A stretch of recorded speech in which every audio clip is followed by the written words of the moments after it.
ओम। सबको बहुत बहुत शुभकामनाएं और सबको बहुत बहुत आशीष, सबको बहुत बहुत प्रणाम।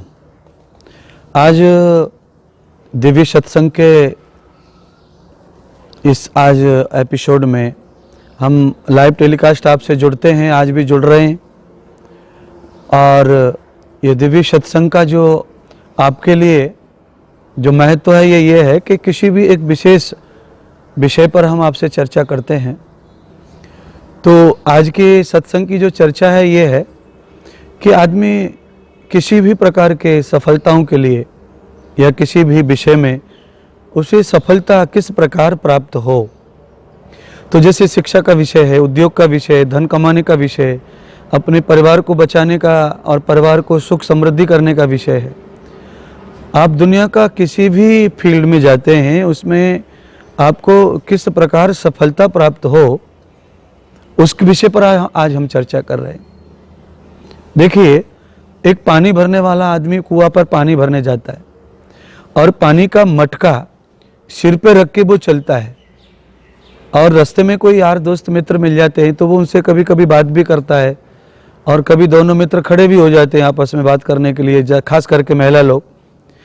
तो उनके सिर पर जो मटकी है, दो दो मटकियां रखी, तीन तीन भी रहती पानी की, और वो बातें करते रहते हैं, मटकी नहीं गिरती है। तो इसका मतलब यह है कि वो बात तो आपस में कर रहे हैं पर उनका जो ध्यान है, उनका जो चित्त है, वो अपने सिर पे रखी हुई मटकी में जिस प्रकार लगा हुआ है, इसी कारण वो बात करते हुए भी अपनी मटकी को नहीं गिरने दे रहे, क्योंकि उनकी एकाग्रता जो है, मूल अंदर का जो तत्व है वो मटकी से जुड़ा हुआ है। ऐसे ही जैसे पानी की मटकी वाली जो पनिहारी है, वो अपनी मटकी का जिस तरह ध्यान करती है, उस तरह ही अगर आप संसार के साथ जुड़े रहें, फिर भी आप अपने कार्य को, अपनी जैसे शिक्षा है उसमें उन्नति करना चाहते हैं, तो शिक्षा को बिल्कुल आप उसी तरह देखेंगे जिस तरह से मटकी रखी हुई महिला मटकी को देख रही है और बात दूसरों से कर रही है। तो आप अपने ध्यान को उसी तरह शिक्षा में लगाओ जिस तरह पनिहारी पानी की मटकी को लगाती है और बात करती है।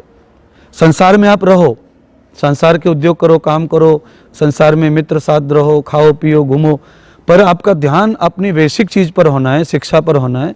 व्यापार में भी वैसे ही है, परिवार में रहते हो तो परिवार के साथ आपको वैसे रहना है, दूसरों के साथ जुड़ना है, व्यापार करना, उद्योग करना, नौकरी जाना है, जाओ, पर अपना बेसिक वही है, मटकी जैसा ध्यान आपको अपने परिवार पर रखना है। तो आप जिस भी फील्ड में जाते हो उसमें आपको नित्य सफलता मिलेंगी। दूसरा, किसी भी कार्य को सफल करने के लिए पहला उद्योग परमात्मा का ही है। चाहे आप किसी भी धर्म के, जाति के, किसी भी परंपरा को मानते हैं, कोई भी पूजा पद्धति आपकी, आप हिंदू है, मुसलमान है, सिख है, ईसाई है, बौद्ध है, जैन है, आप जो भी है, पर सबको एक ही सिद्धांत से आगे जाना पड़ता है। आपकी पूजा पद्धति अलग है पर आपकी उन्नति करने के, पढ़ने के सिद्धांत एक है। स्कूल में आप जाते हैं, सब जाति के लोग जाते हैं, सब धर्मों के जाते हैं, वहाँ पढ़ाई एक ही तरह की, एक ही सिद्धांत से होती है। आप किसी कंपनी में जॉब करते हैं, वहाँ जातिवाद नहीं, वहाँ पे भी जॉब के लिए आपको एक ही तरह से वहाँ पर ट्रीट किया जाता है, आपको वहाँ पे सब नौकरी दी जाती है, आपके साथ व्यवस्था। इसीलिए वहाँ पर भी आप जिस भी कार्य में सफलता पाएंगे तब आप उस कार्य को बिल्कुल, जैसे लोभी आदमी धन के साथ उसके चित्त को जोड़ के रखता है और बाहर संसार में मन से और बाहरी बुद्धि से काम करता है, वैसे भी आप लोभी की तरह, धन की तरह जैसे लालच है, वैसे ही आप पढ़ाई से लालच करो, व्यापार में लालच करो, परिवार में लालच करो, तब जाके आप उस चीज़ में सक्सेस होते हैं। लालच के साथ आपको बाहरी संसार के व्यवहार को नहीं बिगाड़ना है, क्योंकि मैंने कहा पहले ही, महिला जो बात करती है, सबके मनोरथ पूरे कर रही है, बतरा रही है, बात कर रही है, पर अपनी मटकी पे जैसे ध्यान है, वैसे ही आपको अपने उद्देश्य पर ध्यान करना है। और सबसे पहले उन्नति का पहला शिखर है कि आप किसी अच्छे विद्वान महात्मा संत के पास, गुरु के साथ, अपने शिक्षाप्रद धर्मात्माओं के पास जुड़े और वहाँ से ये एकाग्रता का, शिक्षा का, दीक्षा का ज्ञान लें, और फिर उन्नति ही उन्नति है। क्योंकि धर्म, अर्थ, काम, मोक्ष, धर्म पहले है, अर्थ बाद में है। अगर आप धन की उन्नति करते हैं तो ये अर्थ में आता है, परिवार की उन्नति भी अर्थ में ही आती है, और संसार समाज की उन्नति भी अर्थ में आती है। तो सब प्रकार की उन्नति जो चाहते हैं आप, उस उन्नति के लिए आपको प्रथम धर्म से जुड़ना पड़ेगा। और धर्म यह है कि पूजा पाठ माला जपना ये धर्म नहीं है, ये धर्म का अंग है। धर्म यह है कि जिसको बिना आप धारण किए आप ये काम कर ही नहीं, संसार को अच्छा कर नहीं सकते। इसलिए धर्म के 10 लक्षण हैं, धर्म के 10 अंग हैं, उन सब अंगों को अपने को धारण करना पड़ता है। जैसे धर्म में धरती क्षमा दमो अस्ते है, ये सब धर्म में ही आते हैं। कभी क्षमा करना, कभी दंड देना कोई गलती पर किसी को, ये धर्म में आता है। अनुसार समय के वर्तना खुद को, ये धर्म में आता है।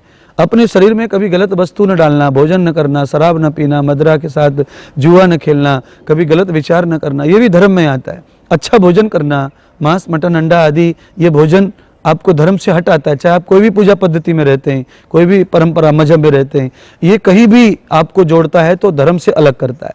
तो ये धर्म के साथ जो आप जुड़े तो आपकी उन्नति में कहीं भी कभी भी रुकावट अवरोध नहीं आएगा और आप सर्वदा उन्नति ही करेंगे। तो आप जब भी ये सोचे कि उन्नति करने के लिए हमें क्या करना चाहिए, तो मैंने कहा समस्त साम्राज्य, समस्त शक्तियाँ परमात्मा में होती हैं, देवता में होती हैं, अपने संत महात्माओं के पास में भी ज्ञान होता है, विवेक होता है। तो वहाँ जाके ज्ञान और विवेक लें, उन दोनों दिनचर्याओं को लेकर आप हर उन्नति कर सकते हैं। पर उन्नति का पहला साधन धर्म ही है, फिर अर्थ है, फिर काम, समाज, संसार बढ़ाना, तीसरे नंबर पर संसार बढ़ाना है। संसार में पहले परमार्थ, फिर अर्थ, फिर काम, और फिर आपको अपने नित्य क्रिया से अपने आप को इस जन्म मरण से मुक्त करना, यही उन्नति का सूत्र है और इसी से हमारी उन्नति का पथ हमें प्राप्त होता है। तो हम चाहेंगे कि आज का ये दिव्य सत्संग का लाइव टेलीकास्ट आपको भाएगा और आप हमारे विचारों को जरूर स्वीकार करेंगे। और आज का जो विषय था कि हम कैसे किसी भी विषय पर उन्नति करें, तो सभी विषयों पर उन्नति करने के सिद्धांत एक ही है। आपकी एकाग्रता पनिहारी की तरह, एक लोभी व्यक्ति की तरह, जैसे लोभी धन से एकाग्रता रखता है, पनिहारिन पानी की मटकी से एकाग्रता रखती है, ड्राइवर अपने सामने एकाग्रता रखता है, वैसे ही आपको अपने लक्ष्य को एकाग्र करना है। आपने महाभारत की कथा तो सुनिए, द्रौपदी की स्वयंवर में मछली की आंख को फोड़ने का लक्ष्य था, तो सभी वीर बहादुरों ने लक्ष्य अलग अलग रखे तो सफलता नहीं मिली। अर्जुन ने लक्ष्य आंख का रखा तो सफलता प्राप्त हुई और उसने सारी समाज को, व्यवस्था को भी देखा और जीतना है ये भी था, पर आंख का लक्ष्य बनाया तो सफल हुआ। ऐसे ही आप जिस फील्ड में जाना चाहते हैं, आप बिल्कुल अपने विषय को लक्ष्य बनाइए और समाज के साथ बाह्य व्यवहार जरूर करते जाएं और आगे बढ़ें और समृद्ध होकर, सफल होकर आपका कार्य सिद्ध होगा।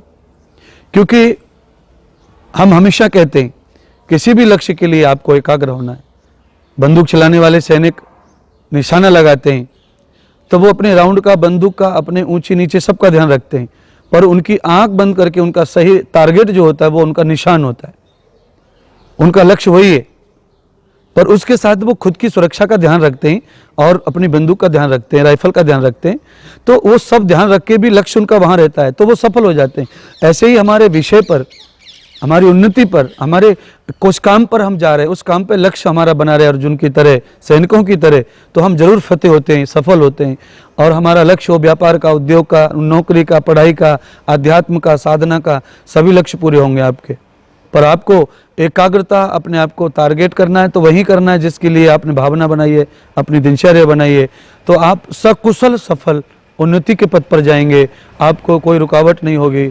बहुत बहुत धन्यवाद आपके लिए, बहुत बहुत धन्यवाद। आप जरूर आप इस लक्ष्य को लें और कोई भी एक मंत्र वेद का लें जिसका जाप करें सुबह शाम। कुछ नहीं मिले तो गायत्री मंत्र जपें, नहीं तो आप हमसे संपर्क करके हम भी आपको दीक्षित मंत्रित कर सकते हैं और आप एकाग्र होकर अपने विषय को सफल करें। और आशा है कि आज का सत्संग आपको जरूर उन्नति के और अपने विषयों पर जीतने की शक्ति देगा।